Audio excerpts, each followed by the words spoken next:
오늘 저는 여러분과 함께 오순절의 의라는 제목으로 은혜를 나누고자 하는 것입니다. 오순절이라는 것은 50일이라는 뜻인 것입니다. 그럼 50일이란 뭐냐?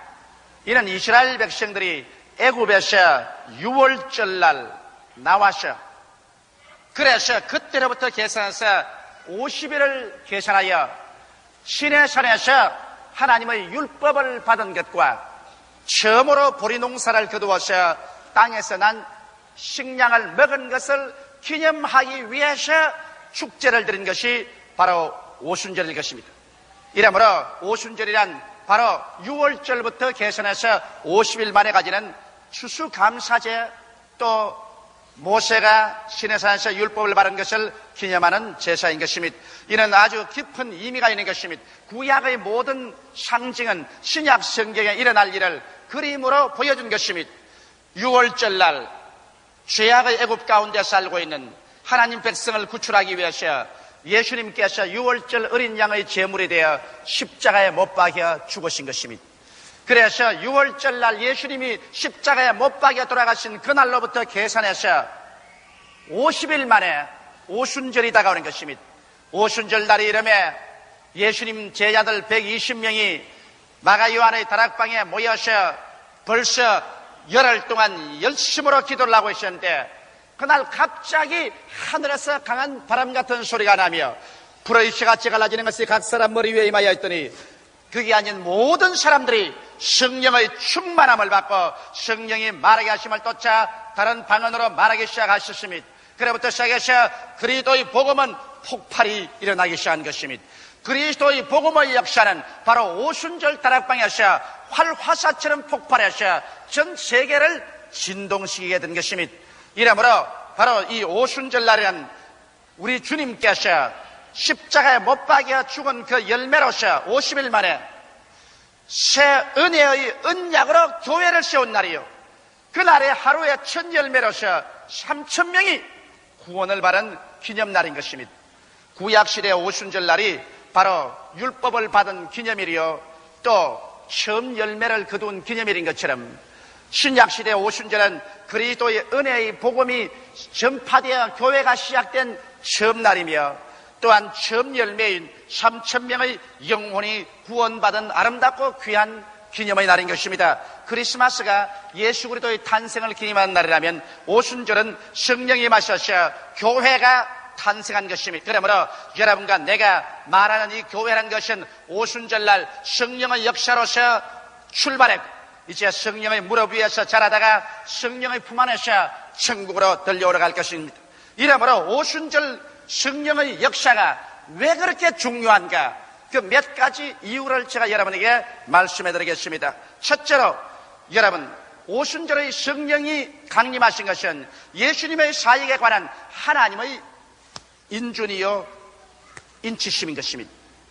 실제로 여러분, 예수 그리스도의 유대 땅에 복음 전가한 것은 인간적으로 바라볼 때 아주 초라하기 그지없으십니다.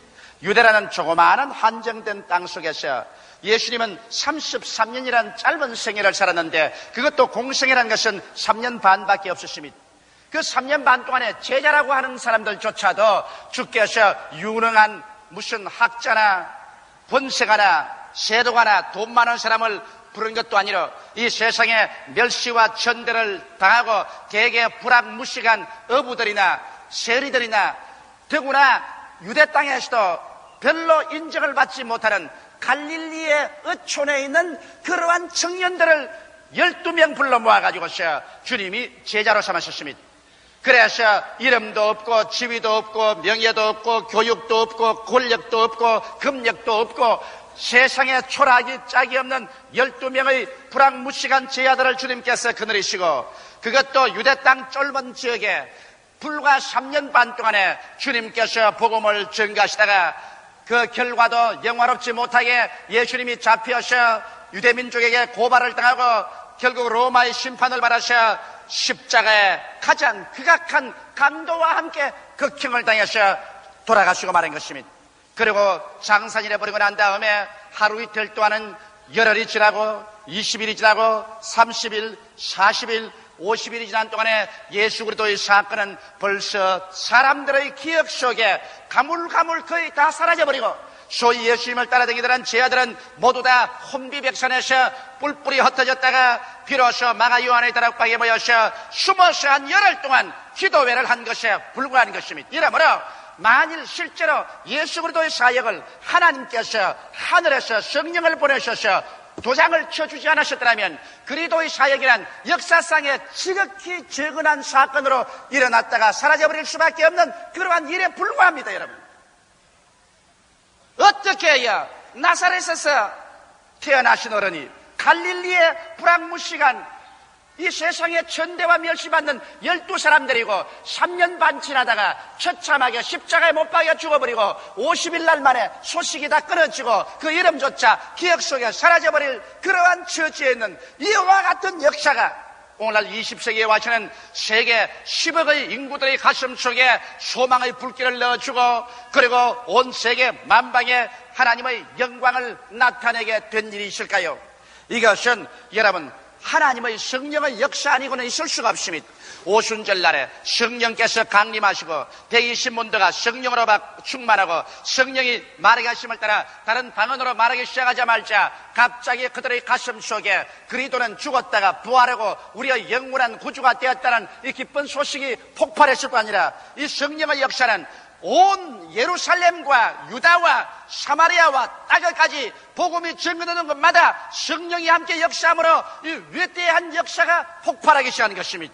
사도행전 2장 32절로 33절에 베드로는 군중들 앞에 서서 말하기를 이 예수를 하나님이 살리신지라 우리가 다 이 일의 증인이로다. 하나님이 오른손으로 예수를 높이시며 그가 약속하신 성령을 아버지께 받아서 너희 보고 듣는 이것을 부어주시느니라고 외쳤던 것입니다. 그래서 이 불가항력적인 성령의 역사가 나타난 것입니다.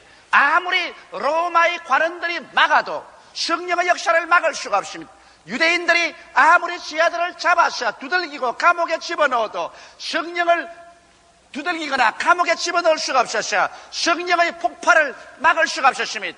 성령의 역사는 마치 홍수처럼 예수님은 죽었다가 부활했다는 계시를 사람들이 가지고 왔었습니다. 전에까지 예수에 대해서 들어보지도 못하고 알지도 못하는 사람들이 예수란 말씀을 듣자마자 그들의 가슴 속에 성령의 감화와 감동으로 말미암아 그들은 예수가 하나님 아들이며 우리 죄를 위하여 십자가에서 못 박여 죽었다가 부활했다는 이와 같은 진리가 홍수처럼 휘몰아쳐 깨달아지게 되는 것입니다. 이래서 사람으로서 감당할 수가 없습니다. 유식한 자나 무식한 자나 남녀, 노유, 빈부, 귀천, 민족, 국경 차별이 없이 예수의 복음이 증가되는 곳마다 성령의 역사는 마치 거대한 태풍처럼 불어와서 사람들을 그 속에 사무쳐 그리스도의 부활의 계시를 받게 만들어준 것입니다. 이러기 때문에 성령의 역사가 일어난 것은 예수 그리스도 사건이 하나님의 사건이요, 예수 그리스도의 사건이 메시아적 사건이요, 인류 구원의 사건이라는 이 사실을 하나님께서 인치신 것입니다. 만일 오순절 성령의 역사가 없었더라면 우리 주 예수 그리스도의 구원의 복음이라는 것은 있을 수가 없습니다. 하나의 위대한 이념가가 팔레스타인에서 일어나서 3년 반 동안 그 이념을 외치다가 실패하고 잡혀서 초라하게 죽어버리고 말았다. 역사에도 기록 안 될 만한 지극히 적은 사건인 것입니다. 그래서 잊어버리고 말았을 것입니다. 그러나 이 지극히 적은 사건이 하나님의 성령의 손에 들리니까 성령께서 이를 가지고서 곧 온 천하 만민을 구원하는 위대한 메시지로 변화시킨 것입니다. 오늘날 그렇게 되어서 이제 누구든지 저를 믿으면 멸망하지 않고 구원을 얻으며 세계 인류 누구든지 이 예수 앞에서 자기의 운명을 결정짓지 않으면 안 될 수밖에 없는 호령이 떨어지게 된 것입니다. 예수로 말미암아 내가 영원한 생명을 얻을 것이냐, 영원한 멸망을 받을 것이냐, 바로 그 갈림길이 바로 그리스도의 복음인 것입니다. 사람이 온 천하를 다 얻고도 자기 목숨 하나 잃으면 무엇이 유익하리요? 사람이 자기 목숨과 무엇과 바꾸겠냐고 성경은 말했었습니다. 사람이 살면 70이요 강건하면 80이라도 삶은 신속히 지나가니 마치 바람같이 지나가 버리는 것입니다. 인생을 이 세상에 산다는 것은 여러분과 내가 구원을 받을 수 있는 자격자가 될 것이냐, 그렇지 않으면 버림을 받고 말 것이냐를 결정짓는 하나의 그 결정처소에 불과한 것입니다. 우리의 죽고 사는 문제가 이제 바로 이 한 나사렛 사건인 예수 그리스도, 이 예수 그리스도께서 십자가에 죽었다가 부활하신 이 사건으로 말미암아 결정되는 것입니다. 여러분께서 이 세상에 아무리 부귀 영화 공명을 다 누리고 살았다고 할지라도 이 나사렛 예수에 대해서 올바른 결정을 내리지 못하면 여러분은 차라리 이 세상에서 안 태어난 것보다 더 못한 비극적인 심판을 받게 될 것입니다. 그것은 여러분과 나는 한갓 동물이 아니라 하나님의 형상과 모양대로 지음받은 인간으로서 우리의 영원한 영혼이 육체를 쓰고 살고 있기 때문에 여러분 육체의 장막집을 벗고 난 다음에 천국이냐 지옥이냐 영광이냐 영원한 멸망이냐 하나님의 즐거움이냐 영원한 슬픔과 고통이냐를 선택해야만 되는 것입니다. 바로 유대 땅 베들레헴에서 태어난 예수 그리스도, 나사렛에서 초라한 동네에서 자라나시고 마지막 3년 반 동안에 가장 초라하게 전도 행각을 가졌던 예수, 그리고 극악한 사형수 우편 좌편에 둘러싸여서 십자가에 죽었던 그 예수, 그리고 보잘것없는 그의 제자들 다 그리스도를 버리고 달아나버리고 뿔뿔이 흩어지고 인간의 기억 속에 사라져버려야만 할 이러한 사건이 오늘날 전 역사를 움직이는 사건이 되고 인간의 기원이 1982년이라는 이와 같은 그리스도 탄생으로서의 인간의 기원을 삼게 되고 사람이 흥하느냐 망하느냐 영원히 사느냐 죽느냐의 기반이 되게 한 것은 바로 오순절 성령 강림으로 말미암아 이루어지게 된 것입니다. 성령께서 예수 그리스도의 사건을 전 세계적인 사건으로 만들었으며 역사적인 사건으로 만들었으며 우주적인 사건으로 만들었으며 성령께서 예수 그리스도의 사건을 여러분과 나에게 사냐 죽느냐 영생이냐 영원한 멸망이냐의 사건으로 만들어버리고 말한 것입니다. 이러므로 오늘날 성령 없이 예수 믿는다는 것은 그것은 가짜요.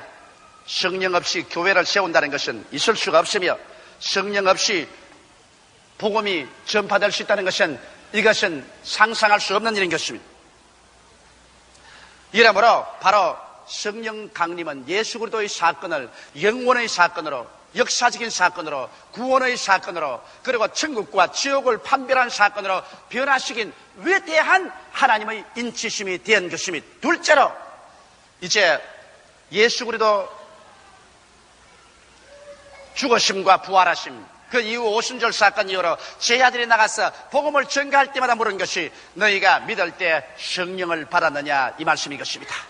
이제 성령을 받아서 우리가 예수를 믿고 또 성령의 능력으로 말미암아 이 예수 그리스도를 전파할 수 있기 때문에 우리 기독교인들과 교회들에게는 성령에 대한 우리의 태도가 어떠한 것인가, 이것이 우리가 믿는 예수 그리스도를 우리 개인의 구주와 세계의 구주로 만드느냐 안 만드느냐의 근본적인 이유가 되는 것입니다. 이러므로 우리에게 가장 중요한 것은 너희가 믿을 때 성령을 받았느냐 이 질문을 끊임없이 해야 되는 것입니다. 성령 없는 기독교는 있을 수가 없는 것입니다. 성령 없는 교회도 있을 수가 없고 성령 없는 기독교인도 있을 수가 없는 것입니다.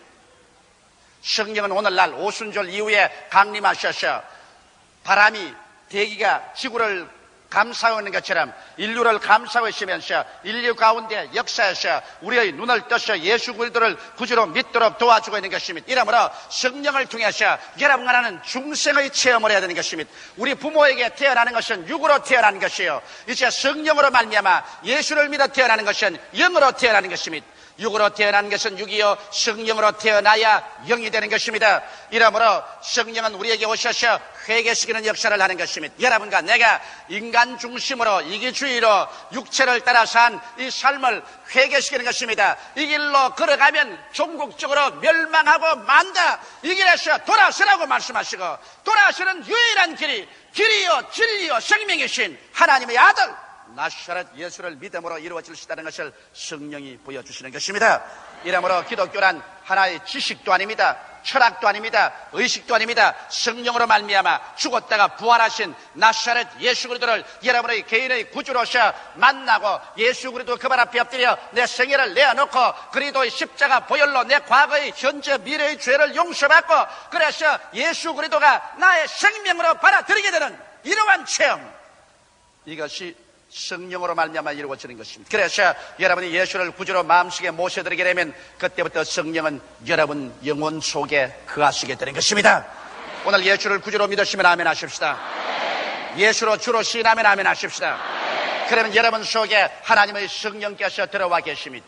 성령께서 들어와 계시 않으셨으면 여러분께 이와 같은 그리스도가 주라는 계시를 어떠한 사람이 줄 수는 없습니다. 예수를 눈으로 보았나요? 예수를 손으로 만져보았나요? 직접 예수님과 만나서 대화를 해보셨나요? 그렇지 않은데도 말할 수 있는 기쁨으로 목숨을 바쳐서 예수를 믿는 것은 성령이 여러분 속에 와 계셔서 그리스도에 대한 계시를 여러분 영혼 속에 부어주었기 때문인 것입니다. 이러므로 여러분과 나는 이제 성령으로 말미암아 예수가 우리 속에 모두 다 잉태되었으며 예수 사람들이 된 것입니다. 이와 같이 해서 중생을 체험한 사람에게 또다시 성령의 다른 체험이 있습니다. 이것은 성령 세례의 체험인 것입니다. 성령 충만의 체험인 것입니다. 우리가 성령의 능력으로 예수를 구주로 믿은 것은 중생의 체험이고, 중생한 사람에게는 이제는 주의 사업을 권세와 능력으로 행할 수 있도록 성령의 능력이 임하는 것입니다. 우리가 구원의 영이신 성령을 능력의 영으로 다시 체험하게 되면 사도 행전적 체험을 하게 되는 것입니다. 오순절 다락방에 구원받은 120문도에게 성령의 불이 임한 것처럼 사마리아에서 빌립이 복음을 전가하여 이미 중생에서 물로 세례받은 사람들에게 베드로와 요한이 안수함에 성령의 세례, 성령의 능력이 임하신 것처럼 고넬료의 가정에 베드로가 설교할 때 그들에게 성령이 임하심으로 저들이 하나님을 높이며 방언으로 기도하게 된 이런 기적, 에베소 교회 바울이 물로 세례 베풀고 난 다음 안수하며 성령이 임하심으로 방언도 하고 예언도 하니 모두 12사람쯤 되더라는 이와 같은 역사, 성령의 충만한 역사가 여러분 우리 가운데 일어나면 우리가 권능을 얻게 되는 것입니다. 예수를 구주로 믿으면 우리가 중생의 체험을 하고 그 다음 성령의 충만한 세례 받으면 우리에게 권능이 따라오는 것입니다. 우리에게 기도의 권능, 믿음의 권능, 말씀 증거의 권능, 신앙생활의 권능이 따라오기 시작하는 것입니다. 그래서 신앙의 뜨거운 능력, 뜨거운 헌신, 뜨거운 전도열이 다가올 뿐 아니라 성령 충만한 세례 받고 나면 성령의 연사가 나타납니다. 계시의 연사로서는 하나님께로부터 지혜의 말씀의 연사, 지식의 말씀의 연사, 영분별의 연사가 나타나고, 발성의 연사로는 방언 통역의 연사, 예언의 연사가 나타나고, 능력의 연사로는 믿음의 연사, 기적의 연사, 신유의 연사가 나타나고, 다음 성령으로 말미암아 섬기는 은사가 나타나고, 가르치는 은사, 구원이하는 은사, 구제하는 은사, 다스리는 은사, 긍휼을 베푸는 은사, 이와 같은 은사들이 여러분의 생애 속에 나타나게 되는 것입니다. 이러므로 성령의 그 주시는 은사를 의지하셔 인간의 힘으로 하지 않고 성령의 능력으로 우리가 하나님을 섬길 때 우리의 행하는 곳마다 하나님의 기사와 이적과 하나님의 은총이 나타나게 되는 것입니다.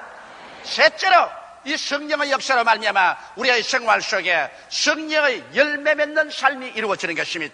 우리 예수 믿는 사람이 안 믿는 사람보다 무엇이 달라도 달라야만 되는 것입니다. 예수 믿는다고 해서 종교적인 열심만 잔뜩 가지고 있지, 이 세상 사람과 도덕적으로 윤리적으로 생활면에서 조금도 나은 것이 없다면 어떻게 하여 예수 믿는다고 말하겠습니까? 빛과 어두움이 같을 수가 있습니까? 우리가 과거에는 어두움이더니 이제는 그리스도 안에서 빛이 되었는데 어찌 빛과 어두움이 같을 수가 있겠는 것입니까? 이러므로 우리 예수 믿는 사람들, 성령으로 충만한 많은 사람들은 우리의 생애 속에 이제 성령의 열매 맺기 위해서 우리가 기도하고 성령의 열매가 나타나야 되는 것입니다. 우리의 속에 사랑의 역사, 희락의 역사, 화평의 역사가 나타나야 되고, 오래 참음의 역사, 자비, 양선과 충성스러운 마음, 온유한 마음, 절제하는 마음 같은 인격적인 변화가 다가와야만 되는 것입니다. 입술로 아무리 주여 주여하고 돌아다니도 그들의 생애 속에 아무런 인격적인 변화가 일어나지 않냐고 종교적인 열심만 가지고 있으면 이것은 열광주의자요, 이러한 사람들이 바로 미신적으로 믿는 사람인 것입니다. 기독교의 신앙이란 내가 예수를 구주로 믿고 난 다음에 성령이 임하심으로 말미암아 심각한 인격의 기본 바탕에서 변화가 다가오는 것입니다. 음란하고 방탕하고 술 취하고 거짓말하고 도둑질하는 사람들이 이 음란과 방탕과 술 취함과 도둑질을 버리게 될 것이요, 성내고 자기 마누라를 때리며 자식들을 구박하며 자기의 생활 속에 무절제한 사람들이 온유하고 겸비한 사람이 되고 착하고 착실한 사람으로 변화되는 역사가 다가와야 이것이 정말 성령 받은 사람의 모습인 것입니다. 인격적인 변화가 다가오지 아니하고 종교만 가지고서 그다가 고함만 치고 신앙적인 열심만 겉으로 보이고 인격적인 내적인 열매가 없으면 이는 주께서 열매 없는 무성한 잎사귀만 가진 무화과 나무를 저주해버린 것처럼 그러한 신앙은 주님께로부터 이미 저주받은 신앙인 것입니다. 그 열매를 보고 그 나무를 알지라고 했는데 여러분과 나의 참된 신앙은 우리의 생활 속에 열매가 있어야 되는 것입니다. 예수님께서 말씀하기를 너희는 세상의 소금이라 너희는 세상의 빛이라고 하는 것입니다. 여러분께서 가정에서 빛이 되어야 될 것이요 여러분의 직장에서 여러분의 사업장에서 다른 사람에게 빛이 되어야 될 것이요 여러분이 일어서가는 곳마다 소금이 되어야 되는 것입니다. 소금이란 썩어져가는 것을 깨끗하게 썩지 않게 보존해 주는 것이 소금이 아니겠습니까? 오늘날 우리 한국 강천에는 950만의 신자가 있는데 만일 950만의 신자가 모두 다 자기 가정에서 직장에서 자기의 생활처소에서 여러분 빛이 되고 소금이 되었더라면 우리 한국에 오늘날 이와 같은 사회적인 어려운 문제가 다가올 리가 있겠습니까? 한국 사회의 혼란과 고통은 기독교회의 실패요 기독교인들의 실패인 것입니다.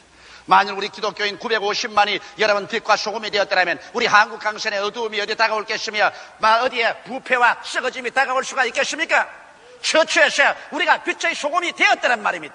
숫자만 잔뜩 늘여놓고 교회 뜰만 밟고 왔다 갔다 하면서 우리의 인격적인 변화가 다가오지 아니한 이러한 교회는 살았다 하나 죽은 것에 불과한 것입니다. 이러므로 오늘 교회가 우리 한국 사회에 미치는 영향력이 무엇입니까? 우리는 영적으로 한국 사회를 구원할 뿐 아니라 여기에 윤리와 도덕적으로 부패하고 썩어져가는 것에 어두움에는 빛을 썩음에는 거룩함을 가져와야 될 것인 것입니다. 정신적으로 절망과 죽음에 처한 사람에게 소망을 넣어줘야 될 것인 것입니다. 지금이야말로 우리 교회가 하나님께로부터 양적으로 팽창한 축복을 받으셨는즉 이제는 진실로 질적으로 성장해서 인격적인 변화를 가져와서 빛과 소금의 역할을 하고 나가야 됩니다. 예수님께서는 제자들에게 말씀하기를 가는 곳마다 회개하라 천국이 가까워왔다고 귀신을 쫓아내라고 한 것입니다. 여러분 귀신이라는 것은 바로 우리 사회를 도적질하고 죽이고 멸망시키는 모든 흑암과 부패의 원산입니다. 그러므로 오늘 예수님이라는 사람은 가는 곳마다 어느 곳에 들어가든지 사회 구석구석에서 귀신을 내어 쫓아야만 되는 것입니다. 바로 귀신이 거짓말하는 곳이 귀신의 역사예요. 음란하고 부패하고 도적질하고 파괴를 가져오는 것이 이거 다 비정상적인 거 아니겠습니까? 이게 하나님의 역사가 아니지 않습니까? 성경에 귀신을 쫓아내라는 것은 오늘날 모든 부조리를 추방하라는 것입니다. 모든 썩어진 역사를 내어 쫓아내는 것입니다. 이러므로 오늘 예수 믿고 성령 받은 사람이라면 여러분의 인격 속에서 먼저 귀신을 내어 쫓아야 되는 것입니다. 인격 속에서 어두움과 부패성을 완전히 쫓아내야 되는 것입니다. 여러분의 가정에서 어두움과 부패를 내어 쫓아내야 되는 것입니다. 여러분의 사회와 직장에서 어두움 속에서 가는 것과 부패를 쫓아내야 되는 것입니다. 우리가 진실로 귀신을 쫓아내지 아니하고 우리 성령 받았다고 하면서 귀신과 더불어서 함께 섞여 산다면 성령 받은 그 증거가 어디에 있으며 성령 받은 효과가 어디에 있단 말인 것입니다. 오늘날이야말로 한국의 기독교인들이 일어나고 한국 교회가 일어나서 진실로 이 어둡고 캄캄한 사회 이 부패와 흑암이 만연한 세계 속에 진실로 빛과 소금이 되어야 되는 것입니다. 말로만 주여 주여 하지 말고 입술로만 예수 전도하지 말고 몸으로 살아서 하나님의 영광을 드러내야 될 때가 온 것입니다. 오순절 역사가 300년 이내에 온 로마 제국을 뒤엎은 것은 그들이 말로만 주여 한 것이 아니라 가는 곳마다 그 백성들이 빛과 소금의 역할을 한 것이기 때문인 것입니다. 오늘 한국의 소망은 하나님밖에 없습니다. 여러분 이스라엘 백성이 홍해수가에 와서 앞에는 장이란 바다요 뒤에는 애국 군대가 막혀서 갈 바를 모르고 허덕일 때 하나님께서 말씀하기를 너희는 오늘날 가만히 있어 내가 너희를 위하여 싸우는 것을 보라고 말씀하는 것처럼 오늘날에 와서 우리 한국의 소망은 하나님밖에 없습니다. 역사적으로 사회 환경적으로 경제적으로 지정학적으로 우리는 어려운 처지에 놓여 있는 것입니다. 여기에서 우리가 살아나갈 수 있는 길은 하나님을 부르짖고 하나님 앞에 나오는 길밖에 없는데, 우리 하나님의 손을 움직이고 마음을 감동시키기 위해서는 안 믿는 불신자들보다 먼저 예수 믿는 자가 솔선수범하여 회개해야만 하는 것입니다. 믿는 자가 회개하고 교회가 회개하셔 진실로 하나님 앞에서 빛과 소금이 될 때 비로소 하나님께서 우리의 기도를 들으시고 이 땅을 치료해 주실 것이요, 이 땅에서 귀신을 내어 쫓고 정의가 넘치고 평화와 사랑이 넘치는 나라로 만들어 주실 것입니다. 교회는 성령 강림으로 탄생하여 성령 안에서 성장하다가 성령으로 성천합니다. 그러므로 성령 운동은 교회의 생명인 것입니다. 우리 그리스도 신자의 생명인 것입니다. 이 세상에 성령 바른 사람들은 그러므로 이 성령 운동을 온 세계에 뻗쳐나가야 되겠습니다. 특별히 하나님께서는 우리 순복음 중앙교회를 택하셔서 성령의 거대한 봉화불로 삼으셨습니다. 우리는 세계 단일교회로서 최대교회가 됐다는 것만 가지고서 수적으로 자랑해서는 안 되겠습니다. 우리 모든 성도들에게 우리는 오늘 이 시간에 다시 한번 물어봐야 될 것인 것입니다. 너희는 믿을 때 성령을 받았느냐? 오늘 이 시간에 여러분은 성령을 받으셨습니까? 여러분이 성령에 충만합니까? 여러분 속에 성령의 은사가 나타나고 있습니까? 여러분의 인격적인 변화를 가져오는 성령의 열매를 맺고 있습니까?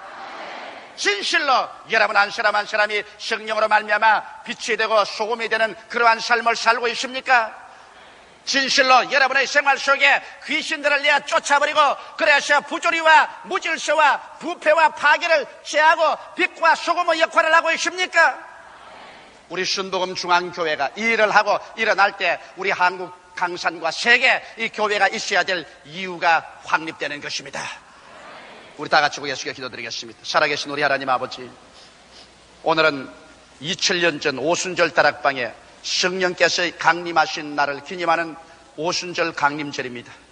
우리 아버지, 우리 순복음 중앙교회는 진실로 성령운동으로 출발했고 성령운동 안에서 자라고 있습니다. 하나님 아버지여, 우리가 양쪽으로만 팽창한 것을 자랑하지 말고 우리 교회가 주의 종으로부터 시작해서 당회 장로님, 권사님, 안수집사님, 서리집사님, 조장, 구역장 23만 성도 전체가 진실로 위대한 인격적인 변화를 받은 성령 충만한 성도들이 되게 하여 주시옵소서.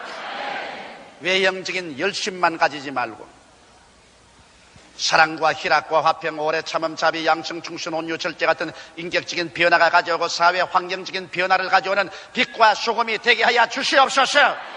그래서 진실로 처처의 모든 마귀를 다 쫓아내어버리고 성령으로 넘치는 믿음, 소망, 사랑의 사회와 국가를 만드는 우리 성도들이 되게 도와주시옵소서.